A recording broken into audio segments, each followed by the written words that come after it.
Good evening, everyone, and welcome to the Ben Franklin Room. Thank you all very much for coming, and thanks especially to James Taylor for joining us earlier. Secretary Clinton is truly sorry that she's unable to be here this evening. I've been in this business long enough to know that you never want to stand for too long between an audience and the President of the United States, so I will be very brief. We approach the end of this year with gratitude, some sorrow, and hope.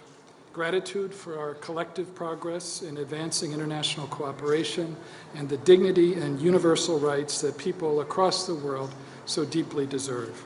Sorrow for our losses, including those here at home, and hope for the coming year. I know the Secretary would want me to extend to each of you her best wishes for the holidays and her heartfelt thanks for the friendship, collegiality, and skill of a Washington diplomatic corps that remains as fine a collection of diplomats as there is anywhere in the world. And now it is my great honor to introduce the President of the United States of America, Barack Obama. Thank you. Thank you. Thank you. Well, good evening, everyone. It is wonderful to see all of you. I want to publicly thank Deputy Secretary Bill Burns. For those of you who don't know, Bill is only the second career diplomat in American history to rise to the level of Deputy Secretary.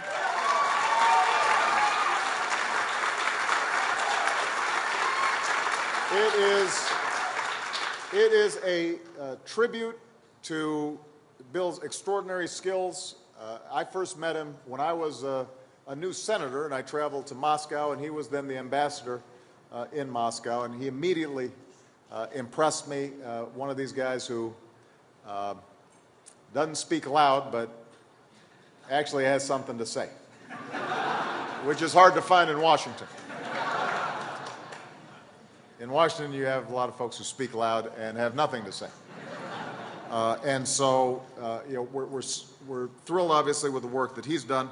But Bill, I think, is representative of our incredible Foreign Service officers. So thanks not only to Bill, but to all the outstanding State Department personnel who are working every day, often at great risk, to advance our interests and our ideals around the world.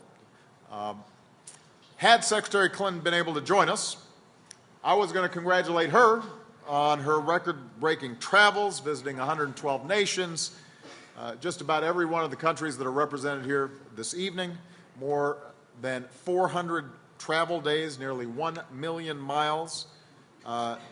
These are not frequent flyer miles. She does not get discounts. I suspect she's not going to be flying commercial that much after she leaves the State Department, but she is tireless and extraordinary. I spoke with her this past week. We can't wait to have her back, and I know that all of you join me in sending her wishes for a speedy recovery.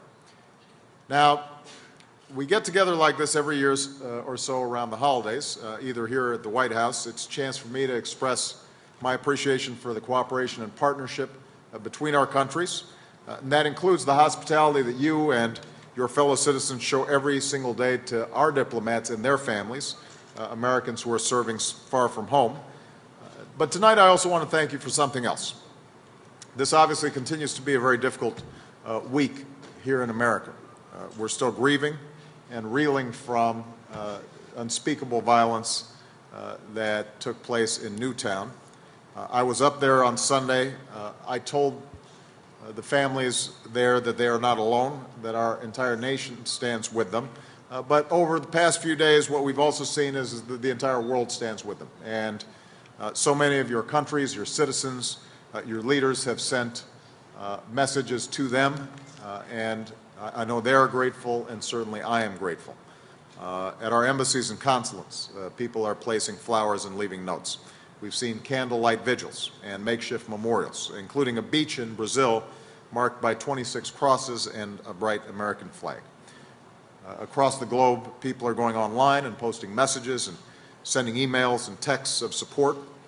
I think of the woman, a teacher in Lithuania, who said, "I send all my love and prayers to the families. It's all I can do so far away, but my heart is now in Newtown." So this evening I want you and your fellow citizens back home to know how much this has meant to all of us, to the good people of Newtown, to me, and to the American people.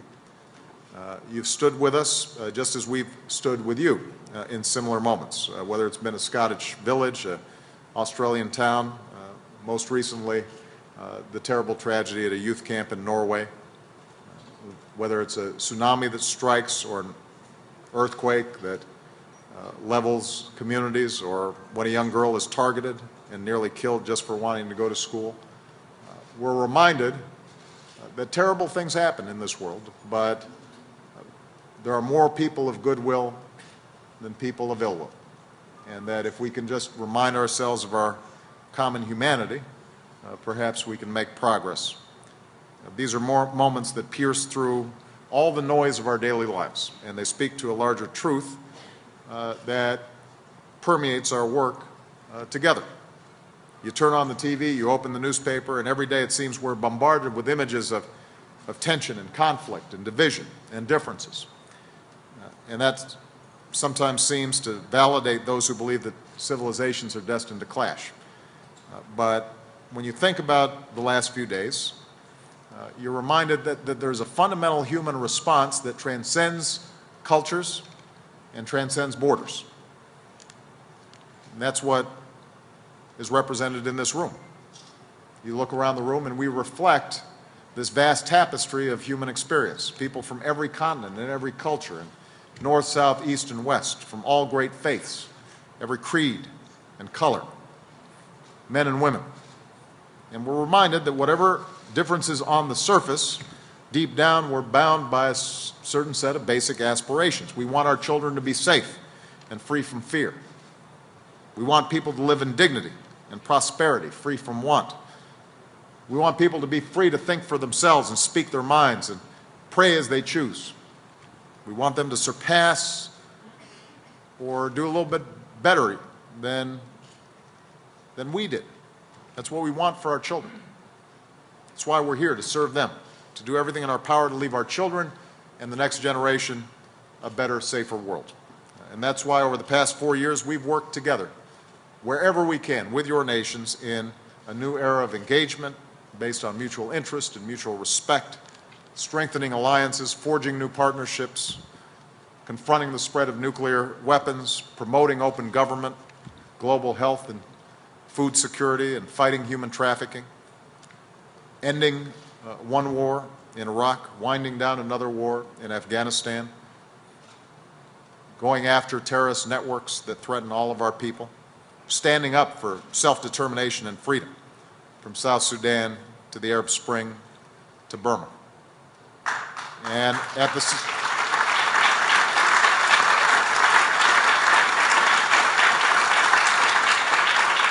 same time, we're mindful that we've got so much more work to do together. There still are wars to end. There's still democratic transitions to sustain. Violent extremism remains out there and has to be confronted, and deadly weapons still have to be contained. We have to work to ease tensions between nations and uphold human rights. There's still political prisoners that need to be freed, and children that deserve a better education. And all of us have to be concerned about a changing climate that could have a profound impact on every single country here. This must be our work, and I'm here to say tonight that this spirit of partnership with your nations that defined my first term will remain a core principle of my second term. That's my commitment. That is America's commitment. And that, I think, is one of the ways we can honor all these beautiful children and incredible teachers who were lost this past Friday, by building a future that is equal to their dreams and delivers on the dreams of children all around the world just like them. So, as we gather this holiday season and look ahead to the new year, I'd leave you with a simple message, a wish. In the face of violence, let's seek peace. In the face of injustice, let's strive for dignity. In the face of oppression, let's stand for liberty. And in the face of suspicion and mistrust, Let's build empathy and understanding. Let's understand that we need to live together as nations and as peoples and as brothers and sisters, as children of a loving God. I hope all of you have a wonderful holiday season, and I look forward to seeing you in the new year. God bless you. God bless America.